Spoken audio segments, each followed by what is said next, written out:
Welcome to London's craziest gangster with me, Mr. Fish. Okay, I'm the man standing on the pavement, riding on a bus, sitting on a train, looking at all you people thinking I wonder what it's like to be. I'd like to dedicate this episode to Helen and Raina at the Cunningham, Aaron of the Cunningham as well, Salvador from St George's Chip Shop, Ladbroke Grove, Mo from Ladbroke Grove, Richard Kofi, Gangster. Okay. I was supposed to do this podcast with somebody else, but he didn't respond to my call, so here I am. Today, we're going to talk about drugs, okay? And I'll say now, before I start, if I owe anybody your money, you will get it, because that's how I am, okay? It's very important, drugs. Drugs is a funny one, because I've talked about everything, but I haven't spoken about it. I've retired now, so I can say what I need to say. But before, drugs for us was never really about socialising. And number one, before I start, I'm not condoning or glamorising drugs in any way, shape or form. I never ever commit crime on drugs. I never commit crime for drugs. And I don't sell drugs. Don't get me wrong. I've got a lot of people who sell drugs. They're my friends and I don't, I'm no better than them. Everyone does what they have to do. It's just for me. I just don't want to, put drugs into anybody's mouth, up their nose or down their throat. That's just the way I am. Do you know what I mean? But for me, let me explain a few things, okay? Number one, drugs for me. The reason we use drugs and take drugs is because when you're a man who, let's say, can go further than the rest, or is not scared to tread where angels tread, where angels dare to tread, then we sometimes need a cushion to make sure we don't use our capabilities and hurt people for things that they shouldn't really be hurt for. Does that make sense to you? So for me, drugs has always been about okay, when you're in the game, okay, and you play games where you could get 30 years, 20 years, 15 years, 10 years, then you have to realise the rules state, especially if the game includes firearms, knives, things like that, then the rules are quite simple. Love nothing, buy nothing, have nothing. They are the rules, okay? And if you stray from them rules, then you're in trouble, especially if that's your game. Now, the reason we love nothing, buy nothing, have nothing is because you won't do what you have to do. The second reason is in prison, yeah? You haven't got nothing. You're not love nothing. You don't hold nothing. It's cold, it's dark. And that's where the saying comes from when I say pain became my friend and my friend wanted more. Happiness my slave. Love can't hurt me. Money can't buy me. And what I'm saying by that is, you forget we came from pain. And I told you most people in the game came from disappointment. What I'm telling you is, remember, we loved the pain. Pain became our friend. And cocaine, was part of that. It became our friend, and our friend wanted more. Happiness, our slave. We are so hurt, so used to the pain, that we're no longer in pain. So happiness, our slave, we're always happy. That's why we say to people when they want to say something, that nothing's an issue for us. And also, when people try and say you're grass or this and that, these things don't hurt us because we know what we are. And, grass, and we've always said it like paedophile, so it don't hurt us. But when these people are saying it, they're not hurting us, they think they're not hurting us. Marvin said, oh, I'm outed. You ain't outed me. I'm a proper soldier. I'm a soldier. I'm a donor. I do what we have to do here. You're not hurting me. You're hurting yourselves, not me. Yeah, we're already in pain. We are the master of pain. Yeah, that's why we're on the walls, bare hands. Yeah, and that's why we say that saying. And love can't hurt us. Love can't hurt us because we don't do love. Yeah. Listen, I loved one once and I lost him. I lost him because we had a club in King's Cross, and I thought the people that lived over north would come and take over the club, so I had to get ready for them, and so I pushed him away, and I hurt him in doing so, and it was the one I loved. But that's the game, and I hope he forgives me for it. But that's the game. You know, you can't love nothing. You can't have nothing. And what people don't realise is anyone can do the birds. Anyone can do prison. It's not hard. Come on, you can live anywhere in the world. But it's the confiscation order that kills you. It's the hidden assets that kill you. I've seen man in prison crumble, cry, yeah, folded because of the hidden assets and the confiscation orders. And that's why another thing, drug plays its part. We just stick up the nose to it. And if they're going to take anything, then at least they can take your nose. But at least it won't kill you. Unless you've got a big nose. But at least it won't kill you, you know. This is why, you know, I say we are keepers of the dead man's Bible. Okay, this is why, you know, the dead man's Bible is, we don't live by the normal rules, you know. We live with pain, yeah. We live with hurt. We live with nothing. And it's nice when you live like that. You know why? Because even though you've got a name and everything, as I told you before, for us, we like to live like the secret services. Yeah, we don't like to be seen. We're not. That's why we don't shout on YouTube and put people down. We're not on that. And so for us, and that's why I'm being this company. We hibernate. We in summer we hibernate. We don't really do summer, you know. We prefer the cold, the dark, the loneliness. You know what I'm saying? That's what we are really all about. And so, drugs for us, it's a cumulative of things. Another great thing about drugs for us stops us sometimes. When you're a man, you know, who has, like I said, other capabilities that most people might not have, you have to be very careful, especially when you're on a drug. Like when someone upsets you, you have to be very careful that you're not misreading what they upset you about, so that you go out and hurt them. Do you know what I mean? And so you have to understand the drug you're on, and understand that and make sure you don't, you know, misrepresent fantasy with reality, you understand? And so you have to always make sure that you're not only listening to the drugs, because that's the thing when you're on drugs. You dance with it, you sleep with it, you eat with it and think with it, and every do you see and everything you touch, it's just called me drugs. And that's what drugs, you know, is all about.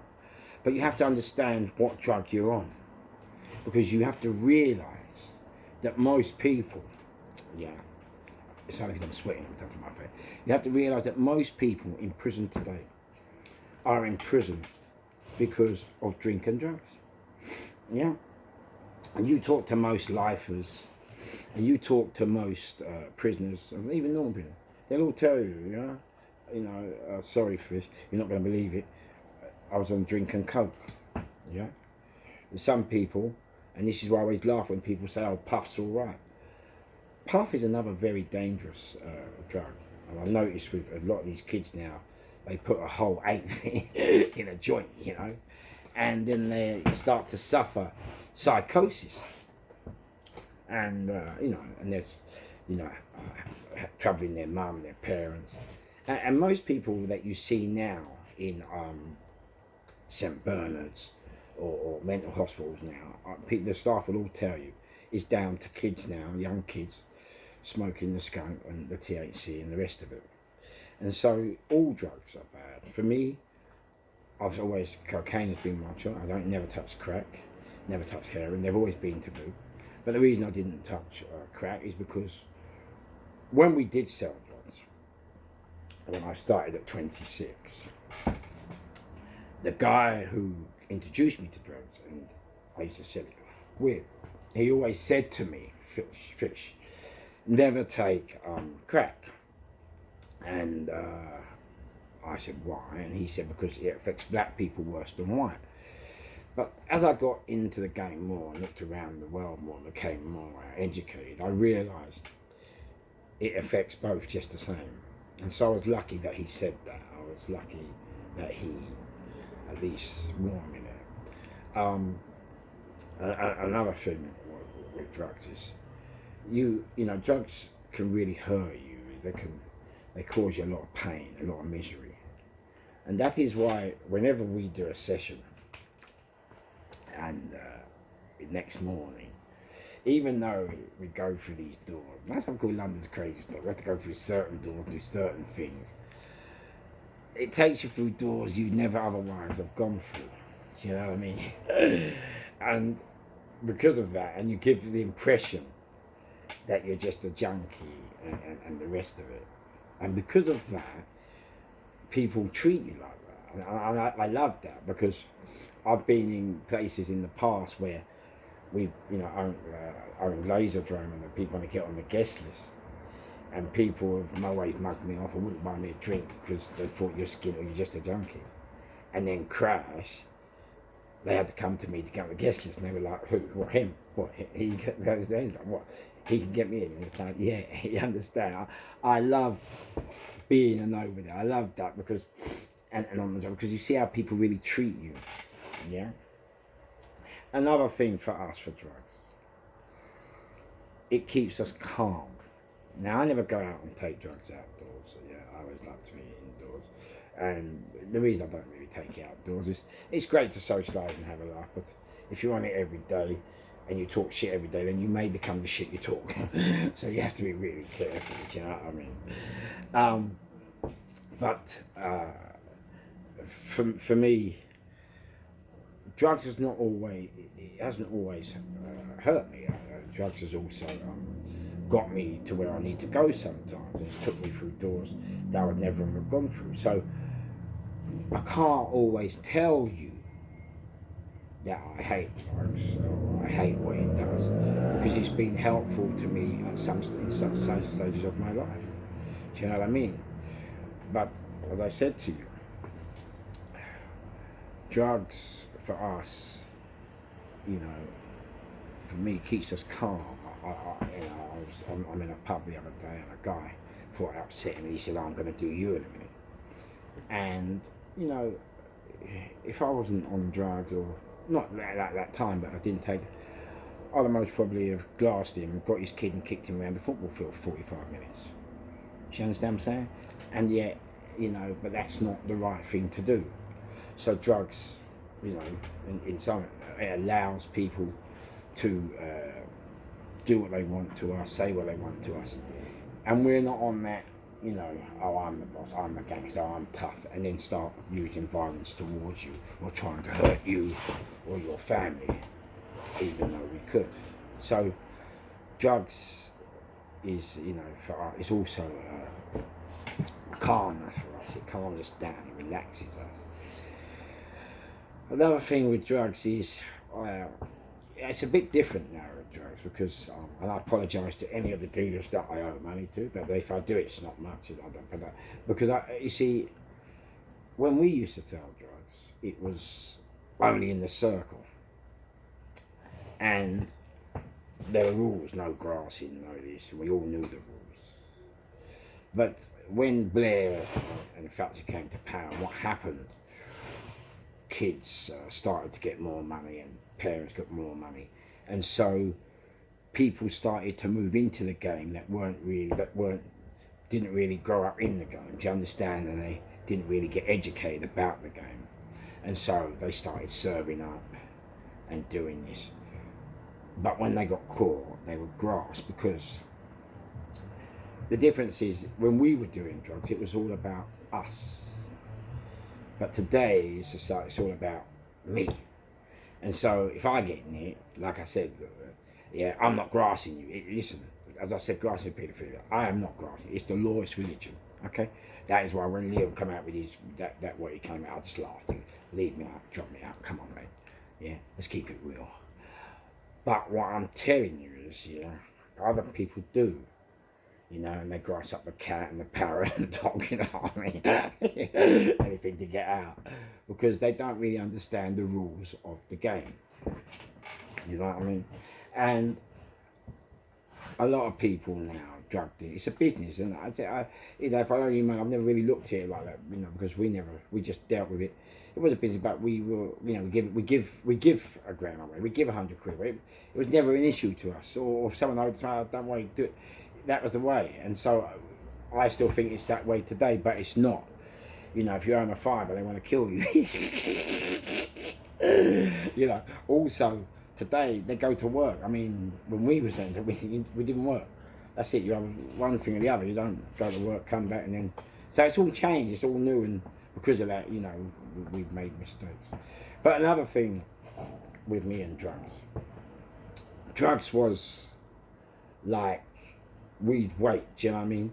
So, well, one time I came out and I owed my pal 25 grand, and I was sitting there sniffing. You know, he was watching, and he had the up with me, thinking I wasn't going to pay him. But I always pay him my debts. It's the law, it's religion, it's sacrament. And then, but what people don't understand is, when you go to prison or do a bird and you come out, you can't just go to work, because you have to re-educate yourself to understand how the police work, the government work, the system works, the community works. Yeah, the new policing works, the cars, all this has to come into play, because unless you know how they work, you can't work yourself, you know. So drugs helps us take what's the word, you know, all the pain, all the tragedy, you know, and you live like it and you enjoy it, and and it becomes part of your life, you know. But it can be difficult, don't get me wrong, like when you want to get off it, because it's the mindset, isn't it? And you have to change the mind, and so, you know, it can be very difficult to come off drugs for that reason. But, you know, when you look at it for me, I mean, drugs is, listen, there have been times, you know, where this new generation, they want everything now, don't they? Now. Well, for us, the drugs, what it does, it's not about now. We can wait. We can wait 10, 15, 20. We don't have to do what we want to do now. Do you understand? It's not because we're scared of doing it or getting caught now, or we don't. It's just because sometimes you need times to relax before you come. And then when you come, they don't know you come. That makes sense to you. Yeah. You understand? And so, you know, we used it for that purpose, you know. And it was funny, my boy said to me the other day, I mean, you're still bringing up things from 20 years ago. You know, that's how we are, yeah. But at the same time, as I said to you, when you take drugs on your own and you're in alone, you have to be careful. So I have to go to people like you, yeah, normal people, good hard-working people, or people who have made mistakes but not too bad a mistake. And I have to come to you, and I have to, then what I do is I will tell you the problem I'm facing, and I go to about 10 or 15 people, and they all might give me different answers, and then I will look at all the answers I've got and go, okay, you know what, they're right, you know, okay, drop that out, there's no point doing that. And so I always get public opinion first, and you have to do that when you're a man with different capabilities. You have to do that, you know, because you don't need your capabilities to put you in prison for life for a load of bollocks. Do you understand? You have to understand that. And there are a load of people doing prison in life now, a load of people hurt, all over drink, all over drugs, over a load of bollocks, you know? You know, you can't be watching films. You can't be watching, listen. You can't be watching films, can't be listen to it, you know, and say, I'll copy what you see on them and become a gangster. You can't be doing that. Yeah, those things will lead you down the wrong road, you know. And the thing with drugs is, if you're not strong-willed and you're not strong-minded, what happens is, and it's happened many a time, you know, you end up, you know, sniffing with your pal, and you end up, or smoking or what, and you end up shooting your pal or stabbing him, you know, through paranoia. And paranoia is a massive thing, even skunk, gear, heroin, crack. Paranoia is massive. And you have to make sure that you don't let paranoia oil you. You understand, it is only paranoia. It's in the mind, you know. I get those guys that take drugs and hide knives behind the couch. Knives by the door. They're talking to you with a knife in their hand and you're like, hang on mate, I don't even fancy you. You know, drugs is a very hurtful thing. You know, drugs, you have to be very careful when you do drugs. You know, that's why I like to stay the door. The door is just out of the way, you know, you're not hurting no one, you're not getting yourself in trouble, you're not putting yourself in situations that you shouldn't be putting yourself into. Do you know what I'm saying? And, you know, when it comes to drugs and people say to me, oh, why don't you sell drugs? Oh, you can make loads of money out of drugs. Well, once again, if you know what your capabilities are, what's the point of selling drugs? And then if you have to do what you've got to do, and you're good at doing what you've got to do, what you have to do, then you're just putting yourself back in prison for 30, 20, 10, or whatever it is you've done. Do you know what I mean? One great thing I love is when I do have a session, and I think every morning, no matter what I go through, and the chaos I go through, and we say, you know what, you drive me mad, yeah, Mr. Fish, but I love you. You gotta love yourself. You gotta tell yourself you love yourself. You know, no matter what you go through. The next thing you need to understand with drugs, a lot of people make a very big mistake here. You have to understand with drugs, yeah, that out the bad comes the good. And you can't, you know, there's no point being negative. It's like, listen, you can't be negative. Not when you're taking drugs, especially with the weed, the inward drugs, the drugs that are in there make you think in depth. You can't be negative because then your life becomes negative. Then you're always down, depressed. And you have to look at negativity as all but one and the same thing. That is it. Out the bad will always come the good, no matter how bad it is, even if you're dead. You understand? You've got to understand the realities. You know, and you know, it's great for me. You know, people slag you or call you this and this. Listen, for us, we don't mind because the drugs is calm enough that we're not here to impress you. You understand? We're not here to tell you, oh yeah, I'm London's craziest gangster.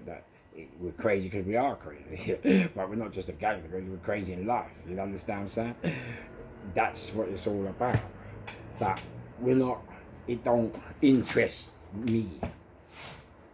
Other people think and say, I've done that. You know, you got hurt. This pain became my friend. You know? That's what I'm explaining to you. You know, that's what is the keep of the dead man's Bible. That's what we are. It's what we do. We don't keep the God's Bible. We keep the dead man's Bible. Okay, you know, and you know, that's why we help people as well. You know, it's not all about, you know, we help people in pain because we understand what pain is, and that's why we try not to bully people. We try not to hurt innocent people. We try not to, you know, we don't rob dealers. We don't rob working normal people. We don't do all that shit. Okay, so you know, for us, but we will get in the way and stand in the way of a perpetrator if we have to. If one of my friends is in trouble and it's life-threatening, it's serious, there are just sometimes, yeah, then I have to come. It's as simple as that. It's got nothing to do with drugs, nothing to do with gangsterism. It's just loyalty, and loyalty comes first to me. I'm always loyal, and that's why no matter what anyone says, blah blah blah. But listen, this kid, I always stick to the rules. And another thing I never do, I never go to work on drugs. I think if you need drugs to go to work on, or drugs to fight behind, or drugs, then you're not real. If you need drugs and music to go to work, you're not real. You know, I don't listen to no songs and nothing like that. And I hate when people hide behind mental health and other people's names to do what they want to do. Do you know what I mean? You know, I hate all that. Because when it's all time to go there, they're not going there. Do you know what I'm trying to say? You know, so, you know, for me, being on drugs and taking drugs, I'm coming off it now, but I love it because I see so many things what other people don't see. And we go through so many doors which normal people don't go through, but I'm happy I've been through those doors because I can then help other people that have to go through those doors. So it's all a learning for me, a learning curve, you know. And that's why I love making mistakes, you know. Life is about making mistakes, and never be scared to make mistakes, you know. Sometimes you will learn from your mistakes and sometimes you won't. But I always say, I always say, if you're not learning from your mistakes, you obviously love your mistakes. Yeah, you know. But you know, you just have to make sure. If you're not taking drugs, please don't take them. They don't. So if you are taking them, please understand them. Please be aware of where they take you, what they can do to you. I mean, I'm lucky I've never hit rock bottom, but then I've got good people around me who sometimes help me out. Because for me, it was always about take your drugs, wait for work. The phone used to ring. We used to go and do the job, and once we had the money, pay all the dealers in case we were in debt, pay all our debts off, and everyone was happy, and we pay more. But like I said, I'm retired now because you know, people don't work the same now. You know, some people always, the kids always think I'm going to use a gun and blow everybody away, and so. But it's nice to be retired now. Now I can tell you all what I'm telling you. But yeah, you have to be very careful. I mean, you know, I remember one guy, I had to hunt with him. You know, it's done now, but I had to hunt. And he went to Spain. I learned Spanish. That's what I'm telling you about the mindset. You know, I mean, it's crazy. We're crazy, and I learned it good. You know, it's the end of the end. You know, I can't really talk it at the moment. Great, because when you come out and it's not for. But I actually learned Spanish to go over and go and do what I've got to do. And the problem is, I can still do it. This is another thing about, you know, when we're talking about drugs and issues. When I tell you nothing's an issue. Nothing's an issue. There's no hurdle that we're not scared to cross. But we don't cross certain lines. So we never mess with the police, we don't mess with secret services, we don't mess with the government, we don't mess with royal families, you know, you don't never mess with anything, you know, because you always have to remember, it doesn't matter what you label yourself or what people label you. And as I said to Liam Ditchford, and I'm going to say to Liam, when you say I call you a peanut, mate, I'm a peanut. We're all a peanut when it comes to the bigger forces. You know, Marvin, we're all peanuts. We're only here because they want us to be here. That's it, end of story. Yeah, they control what's coming in, they control what's going out. It's not, get it twisted. They're on it. Anyway, I hope that gave you an insight, yeah? Remember where you saw me first. Remember where you heard me last. I'm Mr. Fish. I hope you enjoyed that one. A bit of it nutted it, the drug game, but hey, I had to talk about it at some stage, so here I am. So, easy on the mic and mind how you go. Easy on the mic and enjoy the show. See you soon. Ha!